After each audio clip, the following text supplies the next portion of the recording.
इस अपने वीडियो में हम बात करने वाले हैं कोलिनर्जिक रिसेप्टर के बारे में। जैसा कि हम आपको पहले वाले पिछले वीडियो में हमने बता चुके हैं कि कोलिनर्जिक जो होता है रिसेप्टर टू टाइप्स होते हैं, निकोटिनिक एंड मैस्करेनिक।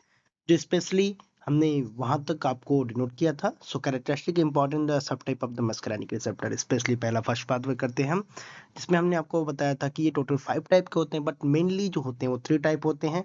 पहले इनके लोकेशन की बात करें तो जो location and function of the पहला फर्स्ट M1 पे जो हमने ऑलरेडी आपको बताया था कि ऑटोनॉमिक गैंग्लिया और गैस्ट्रिक ग्लैंड प्रेजेंट होती हैं, जो कि M1 पे अगर कोई acetyl choline type of drug bind कर रही है तो वो क्या कराएंगे, ऑटोनॉमिक गैंग्लिया से डीपोलराइजेशन कराएंगी, यानी कि मूवमेंट यानी कि कॉन्ट्रैक्शन कराएंगी।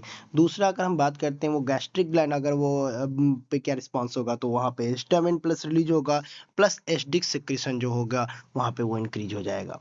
तीसरा गैस्ट्रिक ग्लैंड का सीएनएस की बात करते हैं तो सीएनएस पे बाइंड करने के बाद स्टाइल कोलिन का क्या प्रॉपर्टी होगा, वहां पे क्या शो करेगा एक्शन, तो लर्निंग, मेमोरी, मोटर फंक्शन क्या होगा, इंक्रीज हो जाएगा।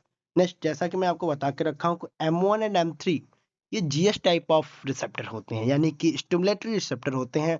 बट अगर वहीं देखा जाए तो जो M2 यानी कि 2 नंबर का जो रिसेप्टर होता है, वो चाहे आप बात कर लो कोलिनर्जिक में, चाहे आप बात कर लो एड्रेनर्जिक में, दोनों जगह पे क्या करता है, जीआई रिस्पॉन्स देता है। इसके पीछे रीजन क्या है अभी आगे हम बात करेंगे।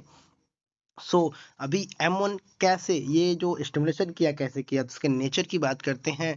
तो यहाँ पे अब ये क्या कर रहा है, ये GQ प्रोटीन कपल होता है, यानी कि देखो हमने आपको अभी पहले भी नोट किया था कि ये GQ यानी स्टिमुलेटरी रिस्पॉन्स करने की बात करेंगे, कैसे करता है।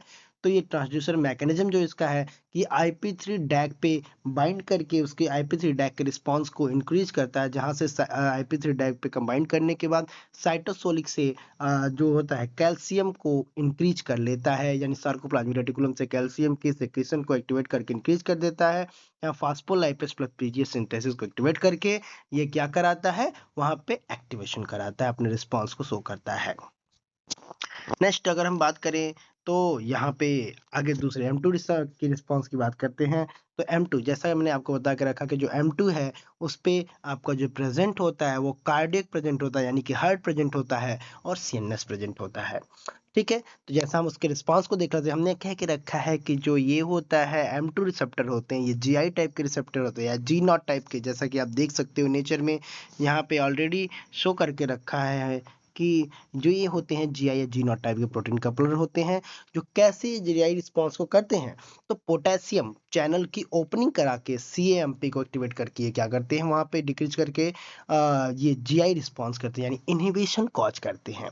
कहाँ पे, तो M2 पे क्या होता है, हर्ट होता है। तो अगर कोई कोलिनर्जिक ड्रग आप देते हैं जो कि M2 रिसेप्टर पे बाइंड करता है स्पेशलाइज, तो वहां पे क्या आपका ऑप्शन होगा कि ऐसे नोड यानी साइनोएट्रियल नोड से हाइपर पोलराइजेशन होने के चांसेस होंगे। हाइपर मतलब ज्यादा पोलराइज माने स्टेबल स्टेज के चांसेस बनेंगे। हाइपर पोलराइजेशन या rate of impulse generate, decrease rate of impulse generate, वहां पे जो इसका रेट ऑफ जनरेट होगा वो डिक्रीज होगा। नेक्स्ट हम बात करेंगे एवी नोड से वेलोसिटी ऑफ कंडक्शन डिक्रीज होगी, और अगर एटम से बात करें तो सॉर्टिंग ऑफ द एपीडी ये क्या होगा, डिक्रीज होगा। कॉन्ट्रैक्टिलिटी जो कॉन्ट्रैक्शन होगा उसका डिक्रीज होगा। देन नेक्स्ट आगे हम बात करते हैं सीएनएस पे, तो वहां पे क्या होगा, एनाल्जेसिया, वेसल स्मूथ मसल्स और कॉन्ट्रैक्शन का ये फेस शो करेगा। नेक्स्ट आगे हम थोड़ी चीज़ों को देखते हैं नेक्स्ट अपने M3 पे।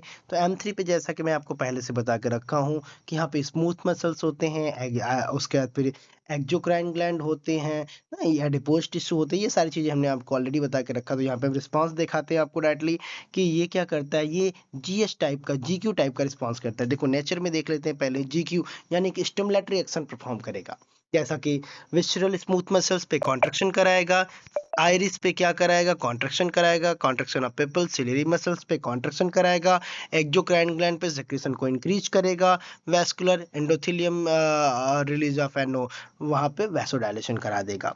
ठीक है, एनो यानी नाइट्रस ऑक्साइड को रिलीज करा के वो क्या करेगा, नाइट्रेट को रिलीज करा के वहां पे क्या करेगा कि वैसोडाइलेशन क्रिएट करेगा। इसकी प्रॉपर्टी हम आगे आपको बताने वाले हैं, समझाएंगे इसके बारे में।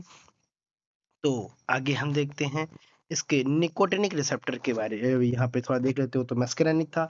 निकोटिनिक की लोकेशन की बात करते हैं तो निकोटिनिक का जो लोकेशन है वो न्यूरोमस्कुलर जंक्शन और depolarisation of muscle end plate contraction of skeletal muscles, है ना। तो ये न्यूरोमस्कुलर जंक्शन पे होता है जैसा कि आपको पहले ही बताया जा चुका है, ठीक है। दूसरा अगर हम यहाँ पे बात करते हैं कि एनएन पे क्या होता है, तो एनएन जो होता है वो ऑटोनॉमिक गैंग्लिया पे प्रेजेंट होता है, जो कि यहाँ पे जीआई रिस्पॉन्स करेगा एक तरीके से।